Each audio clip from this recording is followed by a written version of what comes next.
This is TWiT. Tech Break is brought to you by our friends at IT Pro TV, now called ACI Learning.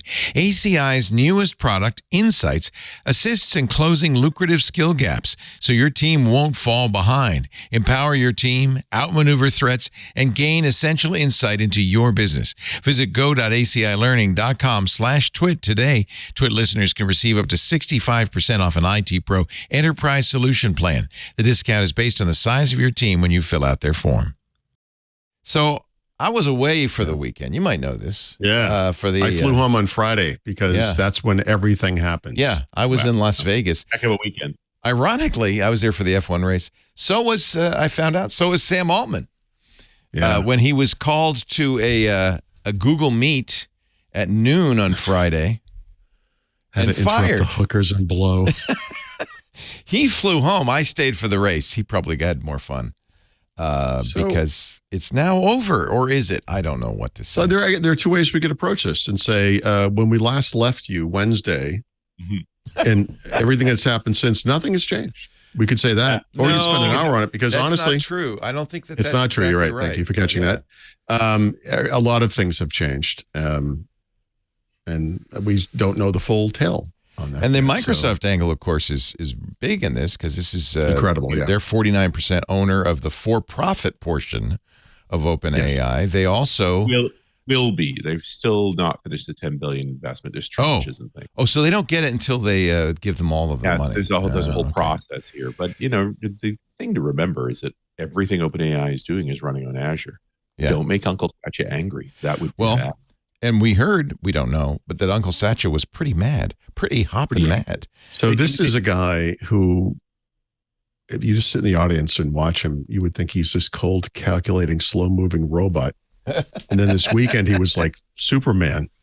Now, listen, and on Wednesday, when we did the show, we had just seen Satya Nadella do a keynote where he presented Microsoft's custom hardware for doing machine learning, and then brought out the CEO of NVIDIA to tell him how important the relationship was. Yeah. So, and I at that point, I coined the phrase, like, I don't know about this badass Satya, but it's kind of cool. And then the weekend happens, and I'm like, well, so go back to that, because you had a really good take on that whole thing where Microsoft introduced their own hardware, which they eventually hope to do everything with.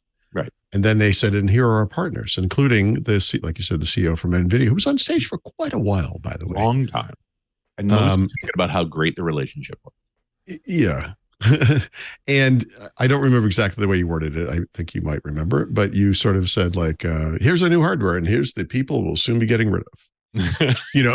Something to that effect. Although admittedly over a decade or yes. Like, a lot is going to happen in the meantime. It's not, they can't make that many chips that fast and deploy them that quickly to all of those data centers. It's going to be a while. And I suspect you're going to be paying a premium to have access to Maya machines for your workloads. That's right. They're rare. And I'm sure, my big question, we talked about this before, is when does NVIDIA have a new breakthrough? Like, they've just been iterating on the machine and cashing in just fine. Very much a circumstance of the market than anything. Yeah, no, it's like a lucky roll of the die in Monopoly. They just landed on the right spot, and they had nothing to do with it. It wasn't any forethought or planning. It just happened, and they've run with it great. And we'll talk about NVIDIA earnings later. But they got Park Place at Boardwalk very early on, and everybody needed a hotel, just like that. Surprise. They're the biggest chip maker in the world right now. By revenue, right? By market, I'm not sure about market cap, probably by market cap. Yeah. Heck of a way to join the trillion cap club. But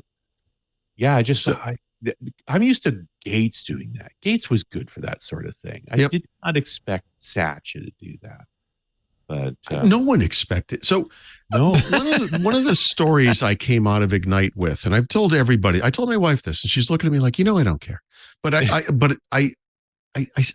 got to see a bunch of people from Microsoft I haven't seen in 4 years. Yeah. And a lot of it, there was a lot of hugging and catching up and everything. But one of the things I talked about with, not all of them, but most of them, I would say, was, what do you think about OpenAI? Do you think they're going to screw you over eventually? And the reason I asked that question is because at the time, our understanding, we've learned more, right? Over the weekend, we learned a lot more about Microsoft's deal, like how it works. Mhm. It seemed a little one-sided to me. The thing that Richard mentioned up front, which has always been the case, but is that they have Azure, right? OpenAI needs this Azure infrastructure.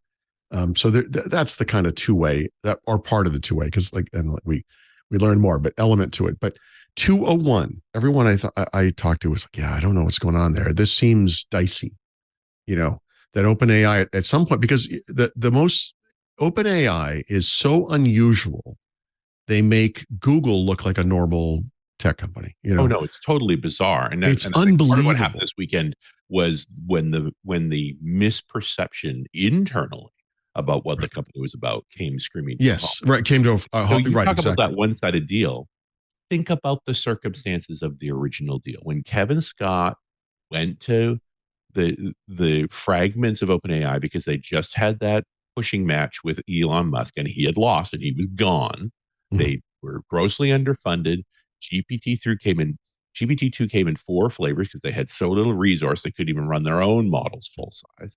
Right. And suddenly Scott shows up and goes, "Hey, I got $1 billion. Do you think he was dressed up like Scrooge McDuck? Do you think that was part of it? He had one little condition: move your workloads to Azure, because that was his mission, right? His mission was to find workloads for Azure. Where were they running before? It's a great question.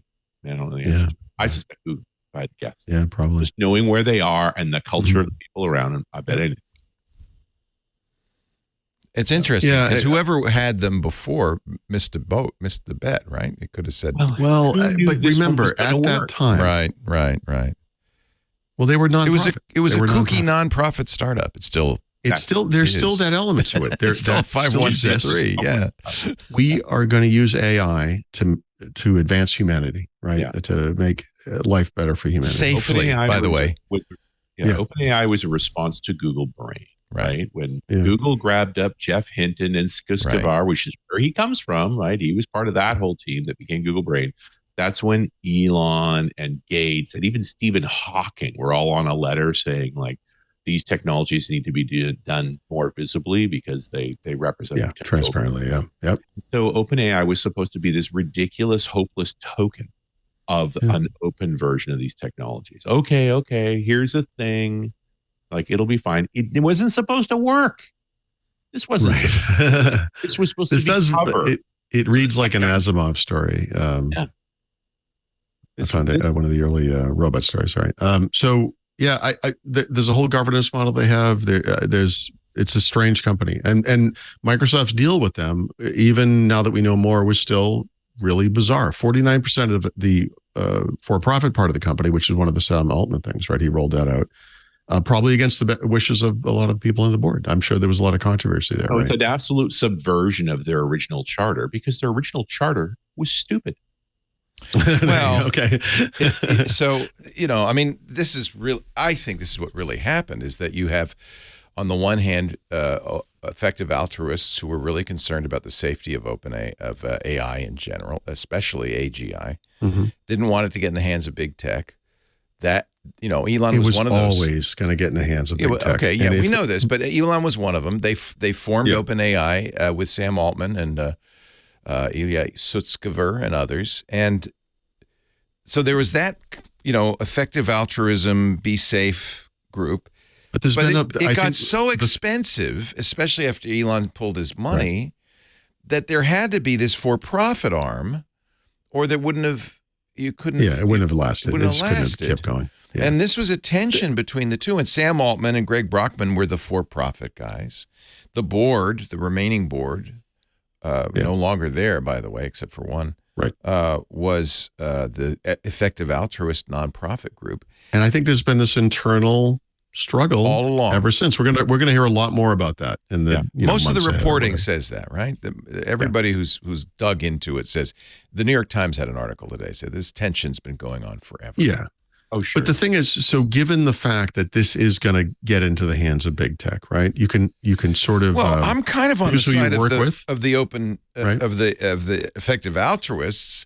Effective altruism. No, of since course Sam you do, Bankman-Fried is a little bit tarnished, but the idea that maybe We shouldn't let Google, Microsoft, Amazon own. If we are going to be able to create AGI, right? And I'm skeptical. There's no evidence of that. Yeah, I'm skeptical. But let's say you believe that, which Sutskever does believe. His chant was last year at the company Christmas party, "Feel the AGI, feel the AGI," and most of the company went along with that. So if you believe that, then it would be not unreasonable to say, guys, we really got to be careful. This could be this is the existential threat. That's a real vacuum to live in. I mean, but a lot of them live in it. That's right. Okay, but the capitalist one. Look, it's clear the capitalist one. The for-profit. Yeah, but there are two parts to it. One is you have this kind of really strange situation where Microsoft owns 49% of the for-profit part of the company, has no decision-making capability, no one on the board, no nothing. Like it seemed, like I said, very one-sided. We now know more. There's a little more to it than that, but that it always seemed like an incredible, just very unique, unprecedented type of arrangement. Okay, whatever. Well, but again, OpenAI had Microsoft over a barrel. They needed the Azure credits. Microsoft thought, hey, if they got AGI, I think they had each other over a barrel. I think the nuance here is that we viewed it as very one-sided before, and now we realize it was a two-way thing. But Microsoft was willing to do this kind of odd one-sided 49% of whatever. Yeah, because they thought there was a real lots upside. of concessions. They got concessions that kept things safe. For example, if this thing fell apart, they kept the intellectual property for themselves. They could keep going and continue with themselves. That's Microsoft has the capacity to make that happen. So that's one thing. But when you look at big tech, honestly, there's only a couple of companies that, this is a strange thing to say because big companies are all terrible, obviously. But when you sort of think of it from an ethical perspective, Microsoft is on the list, and maybe Apple, although I think a lot of what Apple does is really crappy. But what Apple lacks is the type of horsepower and infrastructure that's needed by this infrastructure. And I think they went with the only company that, Amazon, you give up your scruples. Amazon could have made sense, I guess. But I think the distributive nature of Azure makes it perfect. Who made this deal with Microsoft, I'm sure, never was, I think, quickly got out of that effective altruist, we got to keep this safe. No, but you still have to market it, right? So he was the guy who was on stage. He was the marketer, essentially. He became the face, right? He was the Steve Jobs, right? So in that context, we think of it from the outside of the company. He's selling us and Microsoft and whoever else on this. But, there's a second part to that, and that's him selling the board. The people he knows are the way you've just described. That he has to. Well, he has to make this make sense for everybody, right? Yeah. And in fact, the thing is, the board was divided equally because you had Brockman and Altman and Sutskever, and then you had the three researchers, the academics. Nobody, by the way, had shares of the company because they didn't want to give them a profit motive. It's an incredible orchestration. They didn't want to give them a profit motive. When Sutskever defected and went over to the effective altruist safe AI guys, that was it. He had a 4-2 majority. They got rid of Brockman and Altman. And I think they were completely heedless of the cost. The idea that anybody be upset about that? They may have even known. I think they really feel like this is dangerous and we got to do something. Yeah. And they did it before the market closed.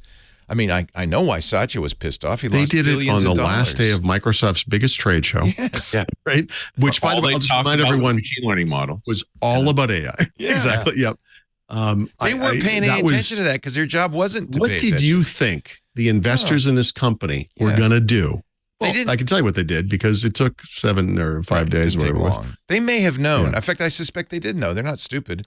But they said, look, we got to do this. It's our last chance to do this safely. And they lost. Well, it is now, right? Like they've destroyed any opportunity to have influence at all at this point. Like this is the mistake. That's the kill. There was a dozen ways to do this.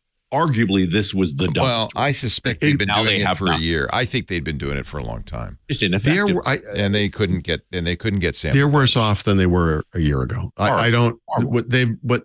was a terrible miscalculation. Yeah. Irrespective of how angry Uncle Satya is and so forth, the entire company rebelled against it. I know. You're going to have mass resignations in the 80-90% range. I think it was close to 95%, right? Did you not have a handle on where the people on the pulse of the company? They didn't care. They had to. But the company disappears when you do that. You got to put yourself in their mindset. No. Listen, they had this big switch. They thought AGI was imminent, and they were saving humanity by throwing the switch, even though it imploded. See, the problem is they've already given away the keys to the castle. That's the point. If OpenAI disappears because Sam Altman and George or Greg or whatever his name is and the other 700 and whatever employees all go to Microsoft, which, by the way, 10 days ago, if you had said Microsoft's going to try to buy OpenAI, no, you're not. Antitrust, yada, yada, yada. No, can't stop this from happening. For Microsoft. This is right. But I think there's a genuine question, and Matthew Prince brought this up, the CEO of whatchamacallit. He, you know who I'm talking about. I can never remember their name. Freddie Prince's brother. Yep. Freddie's brother. He said, do these people really want to go and make an AI that generates better pivot tables in Excel? These people didn't come to OpenAI because they're on a mission to create AGI. No. Listen. Microsoft has something you may have heard of called Microsoft Research. They weren't going to go and work in the Excel team. They were going to go and work in an advanced AI research. They were going to recreate OpenAI. They're probably going to have all of their salaries double too. OpenAI is going to buy revenue-wise. Suddenly, one of the largest companies on the planet wants to employ you en masse. But these people weren't working for a nonprofit by accident. They could have gone anywhere and made that kind of money. They were working at OpenAI because they believed in this principle of safe. Apparently 95% of them don't. Well, they were they didn't say they were going to work for Microsoft. They said we're loyal to Sam. Come on. They absolutely would have. They would have followed. Came up once Altman was going to work at Microsoft. That's when you saw if they were serious about worrying about the thing you're saying they're worrying about, they would not have signed that letter. They would have stayed at the company because it would have done what they had wanted. They were ready to go. The only condition in that letter, as I remember, was that the board be fired, which board leaves. The board leaves, and Altman comes back. Except for weirdly the Quora guy, he's still there. Yeah. Here's the. By the way, they fired both women on the board and replaced them with Larry Summers, who's notorious for saying women aren't any good at STEM when he was president of Harvard. So if you're one of those math is hard thing. If you're Tim Gebru or Margaret Mitchell and worried about AI and its harms, this is not good news at all. But listen, there are two parts to this. This would have been true if they'd gone to Microsoft. It's absolutely true that they're staying at OpenAI. The one is this altruistic benefit mankind, do it safely aspect. The other one is the commercial aspect. And this is Microsoft too, by the way. I mean, and I don't just mean in the Microsoft research sense. I mean, Microsoft does a lot of a talk about responsible AI, right? This is a big marketing message for them. They've been doing this not just this year. They've been talking about this for a while. You know what? I can't. They are beholden. Do I believe them? I mean, it's such a hard thing to say because it's because both sides exist at the company, right? Yeah. So the question is, you were talking about pivot tables or background removal in an image or something like that. All that stuff's cute. Like this isn't going to end humanity, right?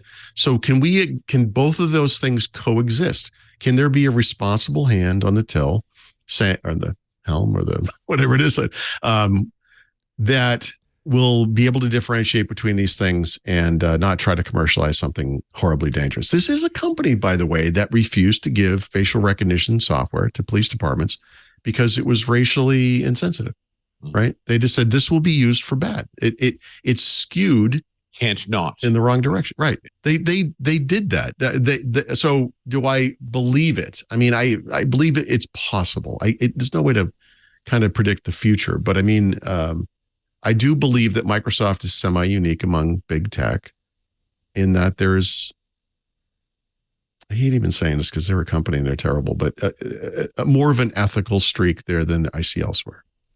And I do think that Satya's motivation is we want to control this because the alternatives are worse. That's right. You don't want Google getting this. You don't want Amazon getting it. So this is. Well, let me ask our listeners. Do you want Microsoft?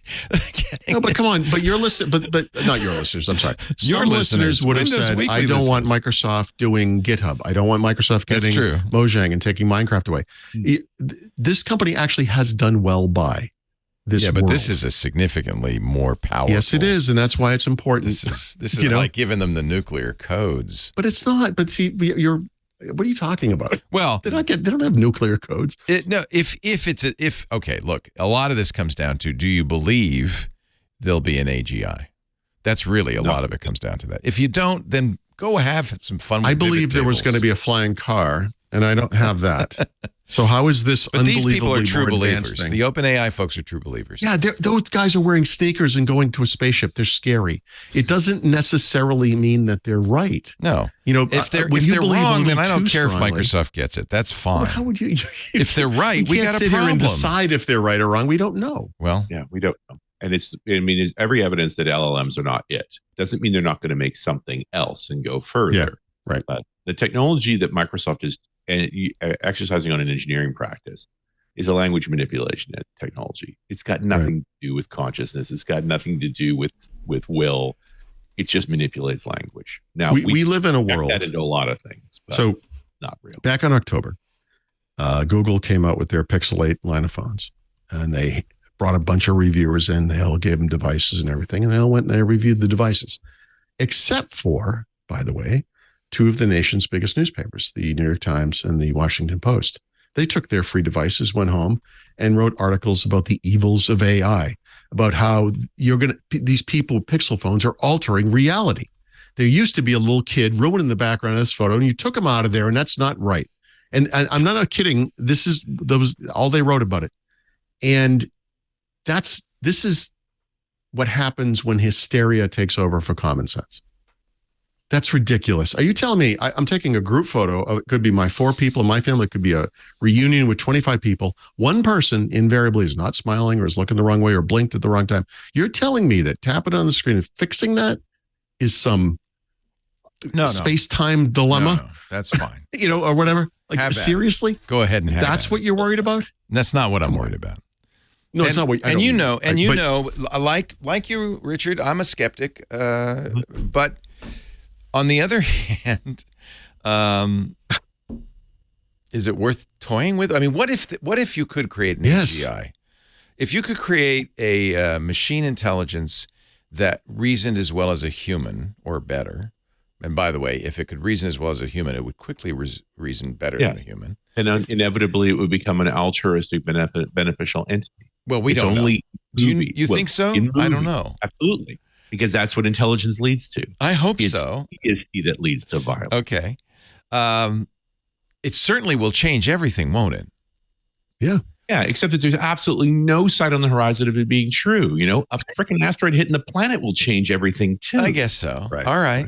All right. But these, again, Well, the people who are creating the aliens software believe it. arriving.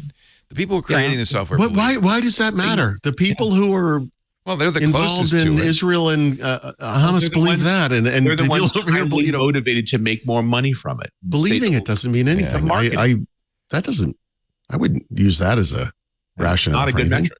Yeah. No. Well, there's nothing Belief to is- worry about if AGI is not on the horizon. Then Microsoft absolutely should. Can we just? I have think this. we need to focus on the thing that's really important here, which I think we will all agree is Microsoft's share price. So if we